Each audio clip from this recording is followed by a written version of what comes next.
ரஷ்மிகா. நான் 4ஆம் வகுப்பு சத்யம் இன்டர்நேஷனல் பள்ளியில் படிக்கின்றேன்.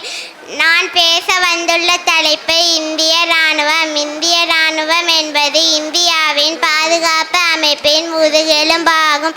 இது உலக அளவில் மிகப்பெரிய தன்னார்வ படையாகும். 1949ஆம் ஆண்டு ஜனவரி மாதம் 15ஆம் தேதி ஜெனரல் கரியப்பா முதல் தலைமை தளபதியாக பொறுப்பேற்றார். அந்நாள் இராணுவ தினமாக கொண்டாடப்படுகிறது. இராணுவ வீரர்களின் துணிச்சலையும் சாதனைகளையும் நினைவுகூரும் வகையிலும் இராணுவ தினம் கொண்டாடப்படுகிறது. 1895இல் ஆங்கிலேயர் ஆட்சி காலத்தில் பிரிட்டிஷ் இராணுவம் உருவாக்கப்பட்டது. பின்னர் இந்திய இராணுவமாக மாறியது. இது உலக அளவில் மிகப்பெரிய போர்களில் ஈடுபட்டது. இதில் 2 உலகப் போர்களும் அடங்கும்.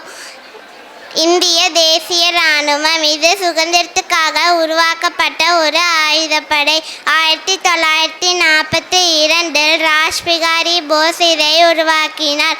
1943இல் நேதாஜி சுபாஷ் சந்திர போஸ் இதன் தலைமை பொறுப்பை ஏற்றார். இராணுவத்தின் தற்போதைய வடிவம் 1950ஆம் ஆண்டு 26ஆம் தேதி ஜனவரி மாதம் வடிவமைக்கப்பட்டது.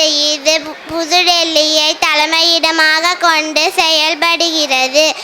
இந்திய இராணுவத்தில் தரைப்படை, கப்பல் படை, விமானப்படை ஆகிய முப்படைகளை கொண்டது. இந்திய இராணுவத்தில் 27 படைப்பிரிவுகள் உள்ளன. தரைப்படை நாட்டின் நில எல்லைகளை பாதுகாத்தல் மற்றும் நில ஊடுருவல்களை தடுத்தல் ஆகிய பணிகளை செய்து நாட்டை பாதுகாக்கிறது. கப்பல் படை நாட்டின் நீர் எல்லைகளை பாதுகாத்தல் மற்றும் நீர் ஊடுருவல்களை தடுத்தல் ஆகிய பணிகளை செய்து நாட்டை பாதுகாக்கிறது. விமானப்படை நாட்டின் வான் எல்லைகளை பாதுகாத்தல் மற்றும் வான்வெளி ஊடுருவல்களை தடுத்தல் ஆகிய பணிகளை செய்து நாட்டை பாதுகாக்கிறது.